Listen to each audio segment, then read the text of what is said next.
Hello friend, तो कैसे हैं आप सब लोग। आई होप आप सब लोग ठीक होंगे। तो आइए, आपका स्वागत है फिर से एक बार मोनिका लाइफलाइन ब्लॉग में।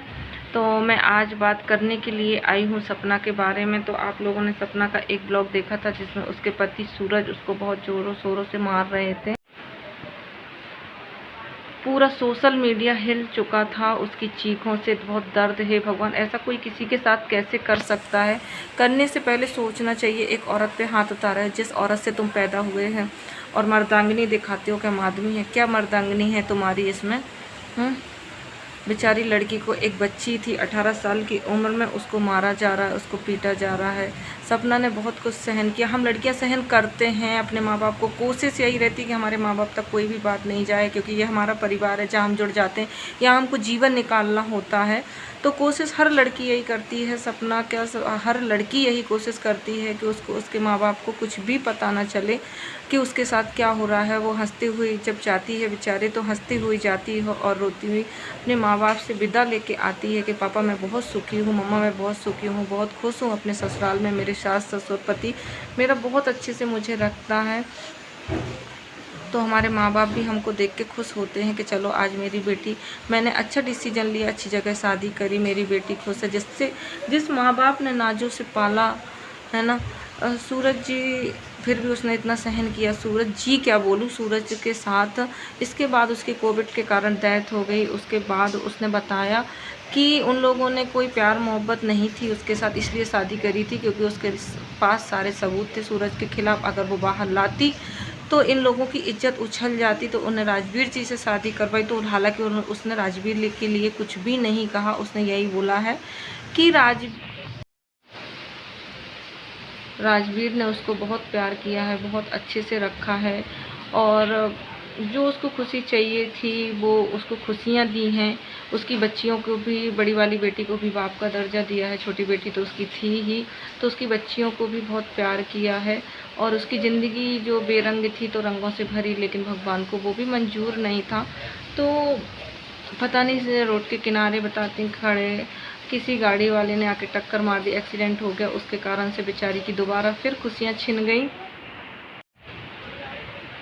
फिर भी उसने किसी को कुछ भी नहीं बताया कि उसके साथ राजवीर के जाने के बाद ससुराल में क्या चल रहा है। वो सबको बहुत अच्छा बताती थी कि सब मम्मी पापा, अंशु बहुत अच्छे हैं, अंशु बाकी में बहुत अच्छी है, अंशु से ही वो वहाँ रह रही थी। उसकी सास की रिकॉर्डिंग भी आप लोगों ने सुनी होगी, क्या रिकॉर्डिंग है। और उसने अपना सामान जेवर जो राजवीर ने दिलाया होगा वो अपना मांग रही थी, सूरज ने दिलाया होगा मांग रही थी। तो बोली क्यों तुम मायके से लेके आई थी क्या, अपने बाप के यहाँ से लेके आई थी? तो भाई पति कोई बाप के यहाँ से लेके जाए? तो आप लोग बताइए, पति क्या बाप के यहाँ मिलता है? अगर बाप के यहाँ पति मिलता होता तो एक बाप अपनी बेटी को बेदई क्यों करता है? कुछ बोलने से पहले शर्म करो। आपकी इतनी उम्र हो गई है, आप 60 के ऊपर ही जा रही होगी, कुछ भी बोलती हो। चलो सपना का मुँह नहीं देखा, अपनी पोतियों का मुँह तो देखती। छोटी छोटी सी नन्ही सी जान है, आपको उन नन्ही सी जान का भी नहीं दिखा। एक रिकॉर्डिंग सुनी थी मथुरा वाले घर की। उसने बोला था पापा जी मथुरा वाला घर आप मुझे दे दीजिए, मैं बकाया जो आपका पैसा लगा है वो मैं आपको दे दूँगी। तो पहले बोलते हाँ बेटी तू ही मकान रख लेना। फिर पता नहीं पीछे से क्या हुआ, वो ही जान सकते हैं। वे बोलते नहीं मकान तो मैं लूँगा, तुझे तेरे पैसे दे दूँगा। तो भाई जब उसने पैसे लगाए हैं तो एक मकान में जब आप रह रहे हो तो दूसरा मकान आपको उसको देना चाहिए ना। इतनी तो नियत रखो, क्योंकि आपकी पोतियाँ जुड़ी हैं कल के दिन। वो पोतियों को आप क्या जवाब दोगे जब वो बड़ी होके कुछ अच्छा बनेंगी, अपने पापा का नाम रोशन करेंगी, अपनी माँ का नाम रोशन करेंगी। पापा का क्या, अपनी माँ का नाम रोशन करें बच्चे। भगवान से यही दुआ है, बहुत अच्छे से सपना उनका कर पाएगी, क्योंकि उसमें इतने गट्स हैं कि वो अपने बच्चियों को अच्छे से पाल पोस के बड़ा कर पाएगी।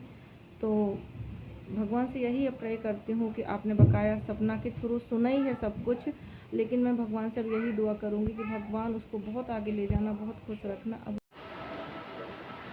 अब भगवान से सब यही प्रे करेंगे कि भगवान उसकी बच्चियों की ज़िंदगी में बहुत खुशियाँ लाना, और उसकी ज़िंदगी में कोई दुख मत देना।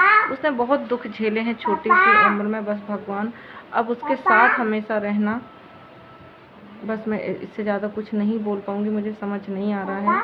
बकाया आप उसकी स्थिति कंडीशन सब देख ही रहे हैं, तो आप लोग उसको बहुत बहुत बहुत सपोर्ट करना बस।